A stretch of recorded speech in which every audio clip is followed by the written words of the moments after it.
started off as just everyday people collecting donations of clothes in bin bags, and it soon became apparent that we had so much and so many more people still wanted to donate, and we'd actually run out of space to store it. It was just in my barn at home. So through a contact that Adam Dandy had at County Hall, we managed to arrange a meeting with Aaron Shotton, who's the council leader for Flintshire County Council, and with a tiny bit of persuasion, we managed to get the lease for 3 months on a 4,000 foot square unit warehouse down in Flint, free of charge. So that was amazing, because it meant that we could then move all of the donations that we had. It took 12 cars and vans and motorhomes to convoy it all down from where we live down to Flint, and load it all into the warehouse. Then word got out that we had this huge space, and all over the country groups have been collecting donations, and we're in exactly the same position that we were in. They run out of space, they have nowhere to put it.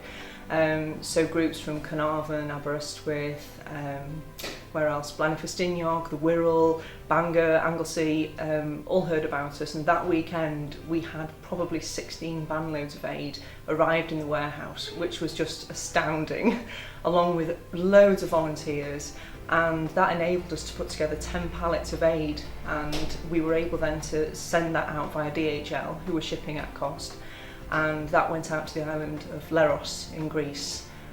So that was an incredible achievement, to think that in the space of literally a few weeks we've gone from a few bin bags in the corner of a barn to a warehouse full, and then it actually going out to Leros. So it was a really incredible thing to witness.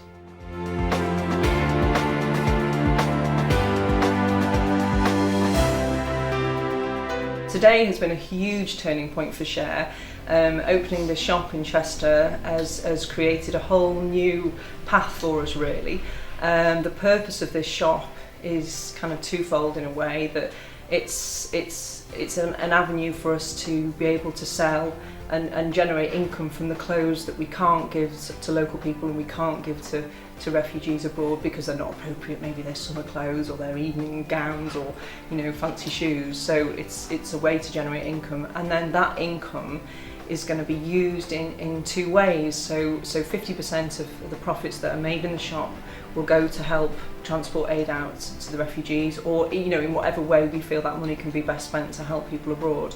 And the remaining 50% will go towards a fund which will inevitably at some point be enough to buy a derelict property in Chester, which can then be done up with the help of local businesses, anybody with this kind of skills, plasterers, joiners, and then a local group called CAF are going to get involved, and they will help to find the right people that we can help to get into that accommodation, and also offer backup support, to support those people once they're housed. And maybe we could offer employment here in the shop, or there's all sorts of possibilities and opportunities which obviously we need to discuss and follow through.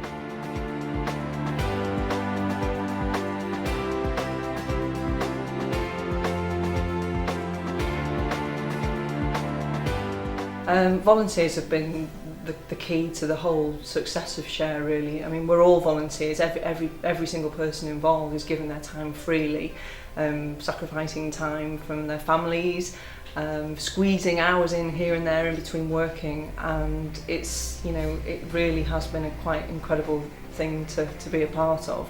And from volunteers in the warehouse sorting clothes to volunteers in the shop, volunteers going out to Leros and Calais. It's been wonderful to meet so many like-minded people, and they really are the crux to Share, and we hope to recruit many more as time goes on and we expand.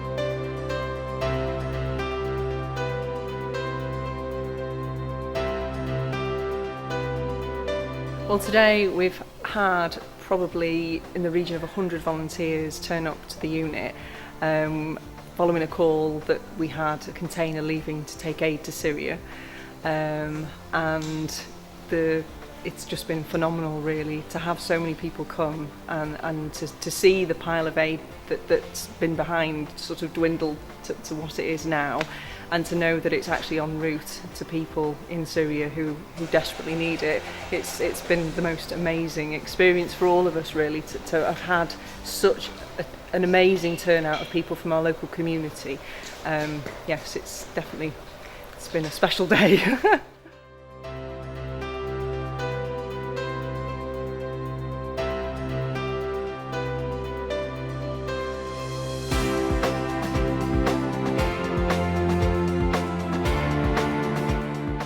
The aid that's been packed into the container today is now on the back of a lorry on its way to Widnes, where it'll be put on the back of a train, and then it will be trained down to Folkestone, where it'll be put on a ship, and it will travel then to southeastern Turkey, to one of the ports there, where it'll be unloaded, taken to an international border crossing between Syria and Turkey, and from there it will be distributed in vans into the refugee camps within Syria itself. So I think we've been told it's approximately 4 weeks until it reaches the people that need it.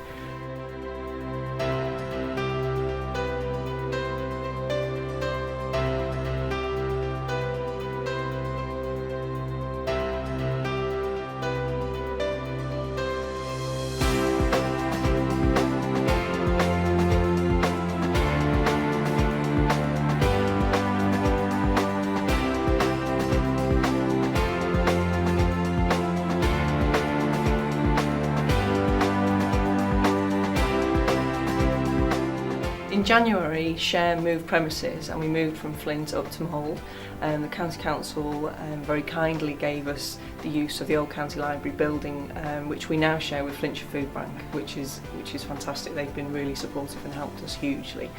So we've continued what we started in Flint up here, and we have an amazing setup. So we've gone from sort of a cold, damp, huge warehouse space to this amazing building where we've got multiple rooms that we can segregate all the clothing that we get donated into men's, women's, children's. We've got a number of volunteers that are able to come on a regular and consistent basis, which is really helpful, because what we've got now is team leaders in place. So on particular days, the people that come in and take on that role know what needs to be done, they know how to allocate jobs to people, and that's fantastic, because previously a kind of like a group of people come and there's so many jobs to be done, and it was quite a challenge really to make sure that everybody was making the best of everybody's time. Really, I think that's important when people give up precious free time, that they can do as much as they can to help. So with Monica sort of heading up the teams, really, we've got a really good system going. In this day and age, when there's so many organisations and there's so many charities, and it's difficult to know who to support sometimes, but I think for everybody, I think when you see what you've done actually making a difference, that's really important for people. So as an organisation, we're delighted to have so many people supporting and behind us, and long may it continue, because obviously the crisis isn't going away anytime soon. So we really appreciate all the people that come on board and help us out.